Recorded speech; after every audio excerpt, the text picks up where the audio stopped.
Hi hello అందరూ బాగున్నారా? నేనైతే తిరుపతి బయలుదేరుతున్నాను. మా కొడుకు కోళ్ళు మా మనవడు హవినాన్న ఉన్నారు, వాళ్ళ దగ్గరకు బయలుదేరుతున్నాను. చాలా అయింది చూసి మా హవినాన్ని కోసం కొన్ని బొమ్మలు కొనిచ్చింది వాళ్ళ అత్త, అవి తీసుకొని బయలుదేరుతున్నాను. మా కోడలకి 2 దాకలు కొన్నాము, చిన్న కళాయి, ఇక కొన్ని సరుకులు తీసుకొని వస్తున్నాము. ఇక ట్రైన్లో మాత్రం వందే భారత్ ఎక్స్ప్రెస్కి బుక్ చేశాడు మా బాబు. అసలు ఫస్ట్ టైం వందే భారత్ ఎక్కాను, చాలా బాగుంది. అసలు ఎంత ఫాస్ట్గా వెళ్తుందంటే దాంట్లో అన్నీ వస్తాయమ్మా, మీరు అన్నం తీసుకెళ్ళొద్దు అన్నాడు. ఇక బయటేమో అదిగో బస్ స్టాండ్ అనమాట. ఫోటోలు తీసుకుంటున్నాను నేనైతే. పండిట్ నెహ్రూ బస్ స్టాండ్ విజయవాడ, చాలా బాగుంది.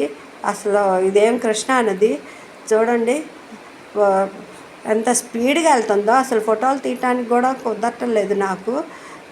ఫస్ట్ టైము ఈ వందే భారత్ ఎక్స్ప్రెస్ ఎక్కాను, చాలా బాగా నచ్చింది. వెళ్ళంగానే మంచినీళ్ళు ఇచ్చారు, సరిపోబాట్లు. మా వారు నేను బయలుదేరాము. సీట్లు కూడా చాలా కంఫర్ట్గా ఉన్నాయి, బాగున్నాయి అన్నమాట. అసలు ఎంత బాగుందంటే అన్నీ వస్తున్నాయి తినటానికి, వాళ్ళే తీసుకొచ్చి పెడుతున్నారు. అసలు స్నాక్స్ అవి బాగుంది. పావు గంటలోనే తెనాలి వచ్చేసింది. అసలు తెనాలి వచ్చింది, తలుపులు మూసుకుపోతాయి, తలుపులు ఓపెన్ అవుతాయి అని చెప్తుంది అనౌన్స్మెంటు ట్రైన్లోనే. చాలా బాగుంది, నాకు ఫస్ట్ టైం చేసే ఎక్స్పీరియన్స్, చాలా బాగా నచ్చిందనమాట. చూడండి అసలు సీట్లు కూడా చాలా బాగున్నాయి, అసలు అంతా నీట్గా ఉంది. వందే భారత్ ఎక్స్ప్రెస్ అంటే ఇలా ఉండిద్దా అనుకున్నాను. మామూలు ట్రైన్ల కంటే ఇది బెస్ట్, కాకపోతే కాస్ట్ కొంచెం ఎక్కువేనండి. అయ్యో తినటానికి అవన్నీ వచ్చినాయి. సమోసా వేడి వేడిగా ఉంది, చాలా బాగుంది. మా వారు ఇది నేను ఇద్దరం సగం షేర్ చేసుకున్నాము.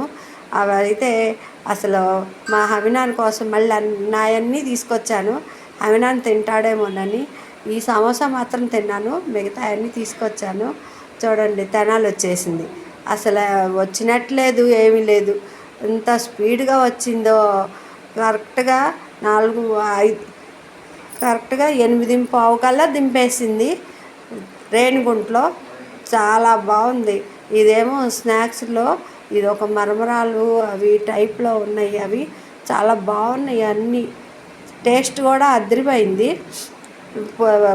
సాయంత్రం టిఫిన్ భోజనాలు వచ్చినాయి.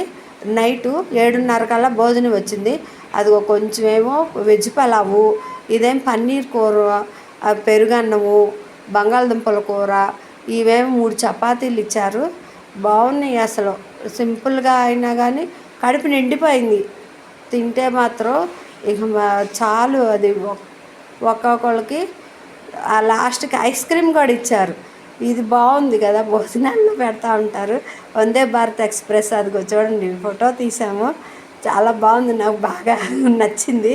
అందుకే నేను లాస్ట్కి వీడియో కూడా తీసుకున్నాను. ఇక పైకి వస్తున్నాం అన్నమాట. మా కొడుకు కోళ్ళు మా హవినాన్న మనవడు వచ్చారు తీసుకెళ్తానికి రేణిగుంట. బాయ్, లైక్ చేయండి.